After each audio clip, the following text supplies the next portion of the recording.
बाळासाहेब ठाकरेचे सर्व लोक आले, सचिन भाऊ आहे त्यांचं मी मनपूर्वक अभिनंदन करेन की ते इथं आले.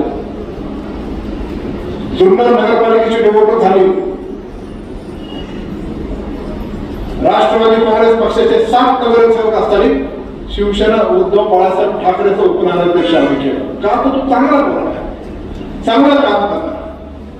आणि आजही मी सांगतो निवडणुकीमध्ये आपण जिंकणारच आहे. कुणीही किती काही बघायला गेला ना तर आपल्या सगळ्यांमध्ये, माझ्यामध्ये, सतीश दादामध्ये, शरद रेड्डीमध्ये, संजय काळेमध्ये अजित दादा अजून जिवंत आहे आणि ते फळाचे वाचून पुढे जाणार. सत्ता पंचायत समितीला आपण येणारच. महिला आदिवासीचं आरक्षण असल्यामुळे सभापती आपला राष्ट्रवादी काँग्रेस पक्षाचा होणार. पण पंचायत समितीमध्ये उपसभापती मात्र आम्ही शिवसेना उद्धव बाळासाहेब ठाकरे पक्षाचाच करणार. का ही सगळी बोर्ड जी आहे ही आदरणीय अजित दादांच्या नेतृत्वाखाली आम्ही सगळ्यांनी मिळून ती बांधली आहे. आणि ही बोर्ड सक्षमपणे पुढे घेऊन जाण्यासाठी आम्ही सर्वजण कटिबद्ध आहोत.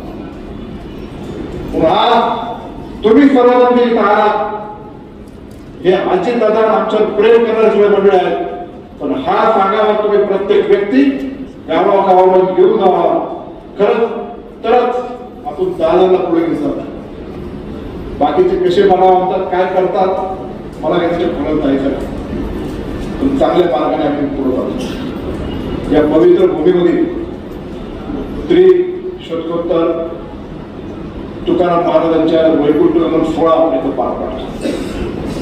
रोज जवळपास 25 ते 30 हजार लोकांचा इथं अन्नदान व्हायचं, दुपारी पण आणि संध्याकाळी. आणि शेवटच्या दिवशी ते पण 1.5 लाखापर्यंत गेलं. ते 16 स्वतः अजितदादा पवार झाले. काय दादाने भावना व्यक्त केली होती आपल्या तालुक्याच्या प्रती. ते भाषण तर असेल तर आवर्जून तुम्ही परत ऐका. अध्यात्माने खरी संस्कृती, खरा वारसा आपल्या तालुक्याला दिलेला आहे. राज्यकर्ते म्हणून आम्ही जरी इन्फ्रास्ट्रक्चर डेव्हलपमेंट आणि पायाभूत सुविधा पुढे येत असेल तरी भविष्यातल्या पुढच्या पिढीची संस्कृती आणि संस्कार जपणं गरजेचं आहे. ते अध्यात्मातून आम्ही शिकतो आणि तशी तारतम्य, तसा विचार प्रत्येक राजकीय नेत्यांनी घेतला पाहिजे, केला पाहिजे. आणि आज जी राष्ट्रवादी उद्धव बाळासाहेब ठाकरे नाट्याचे लोक एकत्र आहेत ना, ते प्रत्येक नेता तुम्ही बघा कशा विचारांनी, कशा पद्धतीने पुढे जात आहे.